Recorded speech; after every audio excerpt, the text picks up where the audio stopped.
Morning Moon. எல்லாருக்கும் வணக்கம். Morning Moon சேனலில் மறக்காமல் எல்லோரும் சப்ஸ்கிரைப் பண்ணுங்கள். ஆக்சுவலாக வந்து இந்த வீடியோ வந்து விடாமுயற்சியை பற்றியான ஒரு வீடியோ. ஆனால் அந்த விடாமுயற்சி படத்தை பற்றி பார்க்குறதுக்கு முன்னாடி இந்த படத்தோட கதாநாயகன் நம்ம தல அஜித்குமார் அவர்கள். தல அஜித்குமார் அவர்கள் வந்து பார்த்திங்கன்னா ஒரு மல்டி டேலண்டட் பர்சன். அதாவது ஏரோ மாடலிங் மூலமாக ஒரு ஒரு ஹெலிகாப்டர் வந்து எந்தளவுக்கு பேட்ரி வந்து நல்ல பேக்கப் நிற்கணும்னு ட்ரை பண்ணி அந்த ஏரோ மாடலிங்கை எந்தளவுக்கு நிறைய அப்ளிகேஷனுக்கு யூஸ் பண்ண முடியும், அண்ணா யூனிவர்சிட்டிக்கே ரெக்கமெண்ட் பண்ண அவரோட டெக்னாலஜி. இன்னொரு பக்கம் துப்பாக்கி சூடு, அதாவது துப்பாக்கி சூடு மூலமாக நிறைய மெடல்ஸையும் குவிச்ச ஒரு நாயகன். அவரோட மல்டி டேலண்ட்டை பற்றி நம்ம சொல்லிக்கிட்டே போகலாம்.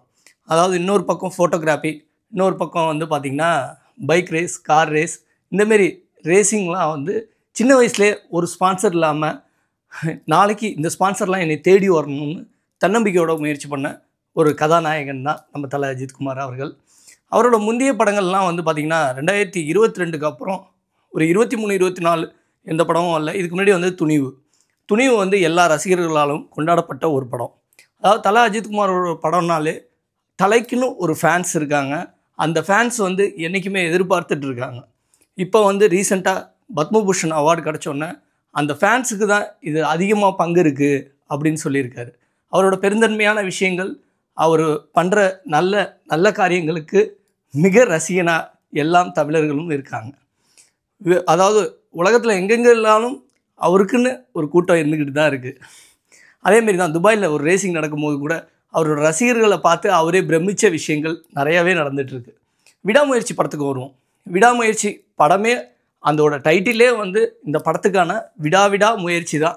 அந்தளவுக்கு 2 வருஷமாக அந்த படம் வந்து ஒரு வருஷத்தில் வர வேண்டிய படம் ஆசர்பைஜான்னு ஒரு கண்ட்ரியில் எடுக்கும்போது அங்கே உள்ள கிளைமேட்டால் நிறைய விஷயங்கள் தடங்களாக வந்திருக்கு. அப்போ கூட அவர் சொன்ன விஷயம், இந்த டைட்டிலுக்கு தகுந்தாப்பில் இந்த படம் வந்து நீங்கள் விடாமுயற்சியோடு தான் எடுத்தே ஆகணும் அப்படின்னு சொல்கிற மாரி இந்த டைட்டிலோட பவர் தான் இந்த படம் இந்த அளவுக்கு வந்திருக்கு. அதாவது இவ்வளோ நாள் தடைப்பட்டாலும் இன்றைக்கி, அதாவது இந்த மாதம் 6ஆம் தேதி இந்த படம் ரிலீஸ் ஆக போகுது. இது அஜித் ரசிகர்களுக்கு மிக விருந்தாகவே அமையும்னு நினைக்கிறேன். அதாவது ஒரு படம்னு எடுத்துக்கிட்டிங்கன்னா கதை, திரைக்கதை, வசனம், டைரக்ஷன், இது எல்லாமே ஒரு டைரக்டரால் மட்டும்தான் முடியும். இட்ஸ் கேப்டன் ஆஃப் ஷிப் அப்படின்னு நம்ம சொல்லுவோம். அதாவது இந்த கேப்டன் ஆஃப் ஷிப் இந்த படத்தில் மகிழ்மேனி அவர்கள் தான். மகிழ்மேனியோட கதையே கிடையாது அப்படின்னு சொன்னார். ஆனால் அவரோட கதை தாங்கிறது நம்ம எல்லாருக்கும் தெரியும். ஆனால் இது வந்து ஒரு அல்டிமேட் ஸ்டாரோட ஒரு கதையாக இருக்கும். இது வந்து நம்ம எதிர்பார்க்குற மாரி, அதாவது ஒரு பஞ்ச் டைலாகோ இல்லை ஒரு ஆக்ஷன் சீக்வன்ஸோ இல்லை ஹீரோயிசமோ வீரம் படம் மாரி நம்ம எதிர்பார்த்து இந்த படத்துக்கு வர முடியாது. கதை சார்ந்தது ஒரு இயல்பான ஒரு மனிதன் ஆசர்பைஜானுங்கிற ஒரு கண்ட்ரியில், அதாவது பாலைவனம் போல், அரபு கண்ட்ரி போல் ஒரு பாலைவனமாக இருக்கிற ஒரு கண்ட்ரியில் அவர் வந்து ஒரு போலீஸ்மேனாக, அந்த நாட்டு போலீஸ்மேனாக இருக்கார். அவருக்குள்ளே ஒரு லவ் வருது. அந்த லவ் வந்து வந்தோடனே, அதாவது அஜித்குமார் அவர்களும் த்ரிஷா அவர்களும் லவ் பண்ணும்போது, அதாவது கல்யாணங்கிறது அடுத்த ஜென்ரேஷனு. வாட்ச் உடஞ்சா வேறு வாட்ச் வாங்கிக்கலாம், அதாவது டிவி உடஞ்சா வேறு டிவி வாங்கிக்கலாம். ஆனால் கல்யாணங்கிறது 2 மனசு சார்ந்தது. ப்ரோக் ஆகிடுச்சுன்னா ரொம்ப கஷ்டம் அப்படிங்கிற ஒரு டைலாக்கோட படத்தை ஆரம்பிக்கிறாங்க. அதுக்கப்புறம் பார்த்திங்கன்னா ஒரு போலீஸ்மேனாக அங்கே உள்ள க்ரைம் ரேட்டில் எல்லாத்தையும் கண்டுபிடிக்கிறாரு. அந்த க்ரைம் ரேட்டில் என்ன க்ரைம் பிரச்சனை இருக்குது, இவர் ஒரு பொண்ணால் பாதிக்கப்படுறாரு, அதுலேருந்து எப்படி வெளில வர்றாரு, யாரெல்லாம் விரோதியாக இருக்காங்க, அவர் விடாமுயற்சியாக யாரெல்லாம் கண்டுபிடிக்கிறாரு. ஒரு அதாவது க்ரைமை சார்ந்து ஒரு ஆக்ஷன் த்ரில்லர் படமாக இருக்கும்னு நம்ம நம்புகிறோம். வாங்க பார்க்கலாம் ட்ரைலரை.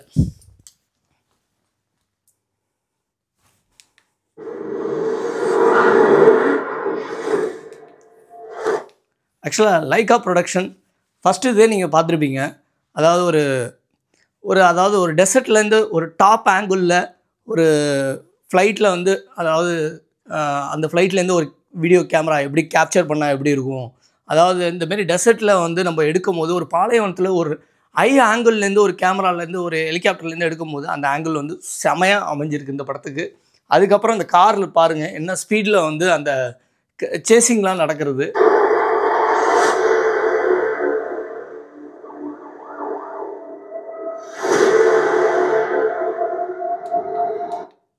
அதாவது தல அஜித்குமார் அவர்கள் வந்து இந்தமாரி ஸ்டைலிஷான ஃபேஸை வந்து நம்ம பில்லால பார்த்துருப்போம், அதுக்கப்புறம் துணிவில் பார்த்துருப்போம், அதுக்கப்புறம் ஆரம்பம், இந்தமாரி பல படங்களில் ஒரு ஸ்டைலிஷான ஃபேஸை நம்ம பார்த்துருப்போம். அதுக்கப்புறம் இந்த படத்தில் தான் வந்து ஒரு பயங்கரமான ஒரு ஸ்டைலிஷான ஃபேஸை நம்ம பார்க்க முடியுது.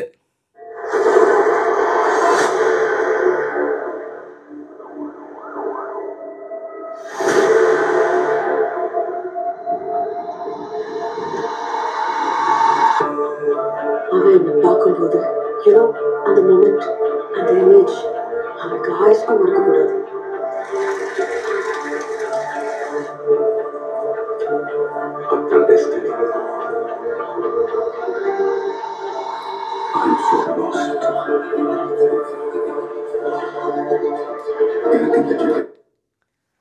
அது இந்த படத்தில் வந்து ஃபஸ்ட்டு வந்து த்ரிஷா அவர்களை தான் காமிக்கிறாங்க. அந்த கோட் ஷூட்டில் வந்து செம அம்சமாக இருக்கார்.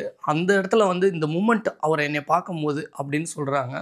அப்படி வந்து லவ் ஸ்டோரி ஆரம்பிக்குது.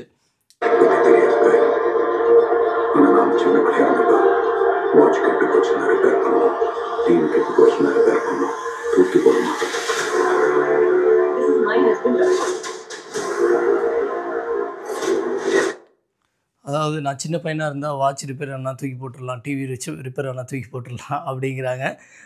அதுக்கப்புறம் இன்னொருத்தவங்க அவங்க வந்து திஸ் இஸ் மை ஹஸ்பண்ட் சொல்லிட்டு நம்ம ஆக்ஷன் கிங் அர்ஜுன் அவர்கள் நம்ம ஏற்கனவே பார்த்துருப்போம். மங்காத்தா படத்துலேருந்து நம்ம தலை அஜித்குமாரோட அந்த காம்பினேஷன், அந்த கெமிஸ்ட்ரி வந்து அவருக்கு ஒர்க் அவுட் ஆகிருக்கு. அதனால் அவங்க வந்து அதாவது ஒரு நெகட்டிவ் ரோல்லேருந்து இருந்து அந்த ஷேடோலேருந்து இவங்க 2 பேரும் நண்பர்களாக இருக்கிற மாரி மங்காத்தா அஜித்தில் காமிச்சிருப்பாங்க. இந்த படத்தில் வந்து கண்டிப்பாக நம்ம ஆக்ஷன் கிங் அர்ஜுன் அவர்கள் ஒரு நெகட்டிவ் ரோலாக தான் நடிச்சிருப்பார்.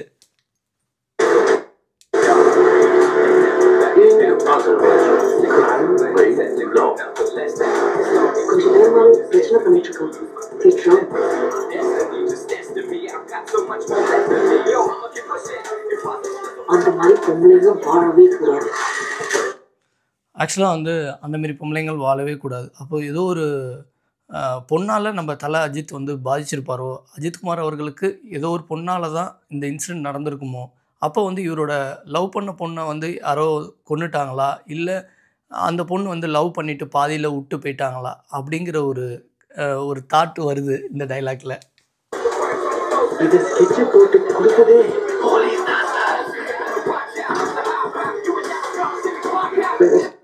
நார்மலாக நம்ம தலை அஜித்குமார் அவர்கள் படத்தில் வந்து மெயினாக பார்த்திங்கன்னா இந்தமாரி ஒரு வில்லன் எப்படி இருப்பார்னா, போலீஸே வந்து வில்லனாக இருக்காங்க. அப்போ இவரோட சார்ந்த நண்பர்கள் இவருக்கு துரோகம் பண்ணியிருப்பாங்க.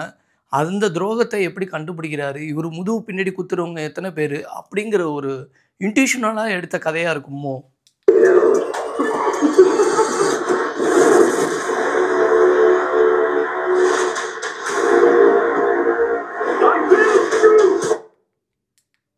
வாழவே கூடாது. இதை ஸ்கெட்சை போட்டு கொடுத்ததே போலீஸ் தான் சார்.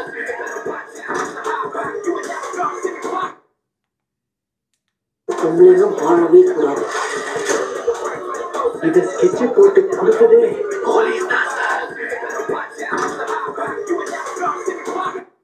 ஆக்சுவலாக வந்து நம்ம காட்ஃபாதர்னு ஒரு படம் பார்த்துருப்போம். அதில் வந்து அவரோட ஒரு கேரக்டர் வந்து ஒரு 9 மாரியான ஒரு கேரக்டர். அந்த கேரக்டரை வந்து பிரதிபலிக்கிற விஷயமா இந்த படத்துலையும் அந்தமாரி ஒரு கேரக்டர் வச்சுருக்காங்களோ, அப்போ வந்து ஒரு 2-3 கேரக்டரில் ஒரு மாடிஃபிகேஷனாக அவர் ஃபேஸை மாடிஃபை, இல்லை ஒரு நெகட்டிவ் ரோலில் ஒரு 2-3 கேரக்டராக நடிச்சிருப்பாரோ அப்படின்னு இந்த ஒரு ஃப்ரேமை பார்த்தா நமக்கு நினைப்பு வருது.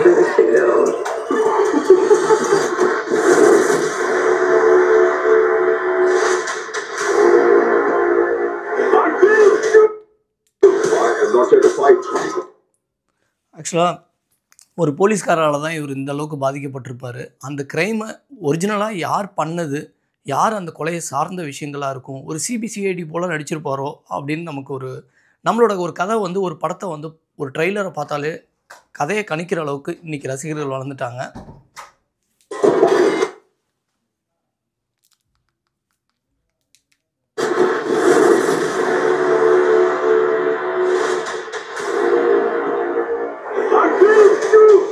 Not here to fight. Officer down! Officer down! What is your problem? கொஞ்ச நாளா உலகமே என்ன சுத்தி நுழையிட்டு ஆக்சுவலாக வந்து அவர் கொஞ்ச நாளாகவே அவர் மூளையில் இந்த விஷயங்கள் எல்லாமே ஓடிக்கிட்டே இருக்குது. இதுக்கான சொல்யூஷன் எங்கே இருக்குது அப்படிங்கிறத ஒரு தேடுதலாகவே தேடிட்டு இருக்காரு. யார் இந்த கிரைம் பண்ணியிருப்பா? ஏன் என்னென்ன விஷயங்கள் பாஸ்போர்ட்டை வந்து நேம் மாற்றி நடக்கிறது? இங்கே பல நாட்டுக்காரர்களும் எக்ஸ்பெக்டர்ஸ் நிறைய பேர் வெளிநாட்டுக்காரங்க வாழும்போது ஒரு வெளிநாட்டுக்காரங்களையும் தொந்தரவு பண்ணுற அந்த நெகட்டிவ் பர்சன் யார்? இந்தமாரி கிரைம் விஷயங்கள் இந்தமாரி வந்து இந்த கதை இருக்கலாம். இன்னொன்று எதை சார்ந்து இருக்கும்? ஒரு படம்னு எடுத்துக்கிட்டிங்கன்னா கண்டிப்பாக வெளிநாட்டில் ஒரு கதையை எடுக்கும்போது ஒரு ட்ரக்ஸு சார்ந்து இருக்கும், ஒரு கடத்தல் சார்ந்து இருக்கும், ஒரு பாஸ்போர்ட்டை டூப்ளிகேட் பண்ணுற மாரி இருக்கும். இந்தமாரி ஒரு கிரைமை சார்ந்து தான் ஒரு படக்கதையை நம்ம உருவாக்க முடியும். அப்படி தான் மகிழ்வேணியும் உருவாக்கியிருப்பாரா? இல்லை யாராவது ஹாலிவுட் படத்தை பற்றி ஒரு காப்பி எடுத்திருப்பாரா? அப்படின்னு ரசிகர் மனதுகளில் நான் எல்லாமே கேள்வியாகவே இருக்குது. 6ஆம் தேதி அதுக்கான விடைகள் கண்டிப்பாக கிடைச்சிடும்னு நினைக்கிறேன்.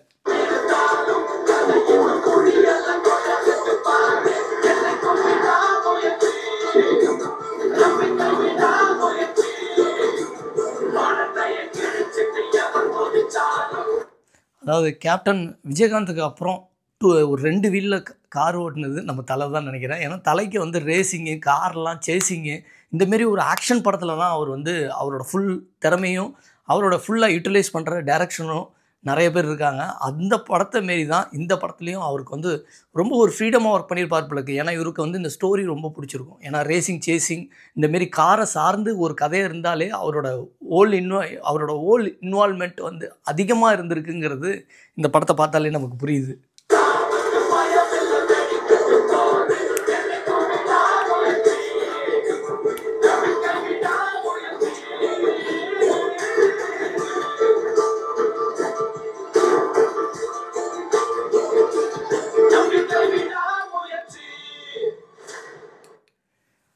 ஓகே மக்களே, 6ஆம் தேதி கண்டிப்பாக தேட்டரில் போய் படத்தை பாருங்கள், என்ஜாய் பண்ணுங்கள். தலையோட ரொம்ப ஒரு இன்வால்மெண்ட்டான ஒரு படம்னா அது விடாமுயற்சியாக தான் இருக்கும். நம்மளும் விடாமுயற்சியாக இந்த படத்துக்காக ரொம்ப நாள் வெயிட் பண்ணியிருப்போம். அல்டிமேட் ஸ்டார் அஜித்குமார் அவர்கள் படத்தை நம்ம கண்டிப்பாக எல்லோரும் தேட்டரில் போய் பார்ப்போம். ஓகே மக்களே, தேங்க்யூ ஃபார் வாட்சிங் அவர் வீடியோஸ். கண்டிப்பாக விடாமுயற்சி நமக்கு ஒரு இன்ஸ்பிரேஷனான ஒரு மூவியாக இருக்குன்னு எல்லாம் உள்ள இறைவனே வேண்டிப்போம். எல்லாருக்கும் வணக்கம். மார்னிங் மூன் சேனலை மறக்காமல் எல்லோரும் சப்ஸ்கிரைப் பண்ணுங்கள். இப்போ நம்ம வந்து விடாமுயற்சி படத்தை பற்றி தான் பார்க்க போகிறோம். இந்த ட்ரெய்லரை பற்றி கொஞ்சம் டீட்டெயிலாக பார்க்க போகிறோம். இதுக்கு முன்னாடி நம்ம தலை அஜித்குமார் அவர்களை பற்றி பார்த்துருவோம். நடிகர் அஜித்குமார் அவர்கள் வந்து ஒரு மல்டி டேலண்டட் பர்சன்னு எல்லாருக்குமே தெரியும். ஒரு பக்கம் ஏரோ மாடலிங், இன்னொரு பக்கம் வந்து துப்பாக்கி சூடு, இன்னொரு பக்கம் கார் ரேசிங். அவர் அச்சீவ் பண்ண விஷயங்கள் நிறையாவே இருக்கலாம். அவர் நடித்த படங்களை பற்றி நமக்கு எல்லாருக்குமே தெரியும். அதாவது ஒரு காலத்தில் அவரை வந்து அல்டிமேட் ஸ்டார்னு சொன்னாங்க, இன்னொரு பக்கம் தலைன்னு சொன்னாங்க. இந்தமாரி அவரோட செல்ல பெயர்கள் நிறையாவே இருக்குது. அவர்களுக்குன்னு ஒரு பெரிய ரசிகர் கூட்டமே இருக்குது. விடாமுயற்சி வந்து ரொம்ப எதிர்பார்த்தான ஒரு படம். இது வந்து ஆக்சுவலாக வந்து 2023-24 இந்த படம் வந்திருக்க வேண்டியது. ஏன்னா அது வர்றதுக்கே அந்த டைட்டிலுக்கு உள்ள விஷயங்கள் அந்த படம் டைட்டிலே வேலை செஞ்சிச்சுன்னு சொல்லலாம். ஏன்னா அந்தளவுக்கு விடாமுயற்சியாக அந்த படம் வந்து அந்தளவுக்கு எடுத்திருக்காங்கன்னு சொல்ல முடியும். வாங்க ட்ரெய்லர் பார்க்கலாம். அதாவதுங்க விடாமுயற்சியோட கதை ஏதோ சார்ந்து இருக்கும். அதாவது ஒரு படம்னு எடுத்துக்கிட்டால் கதை, திரைக்கதை, வசனம், டைரக்ஷன் இது எல்லாமே வந்து மகிழ்மேனி தான் இந்த படத்தோட டைரக்டர். எல்லாருக்கும் தெரிஞ்ச விஷயந்தான். விடாமுயற்சி ட்ரெய்லர் வந்து கிட்டத்தட்ட 70 மில்லியன் போயிருக்கு. வாங்க பார்க்கலாம் ட்ரெய்லரை.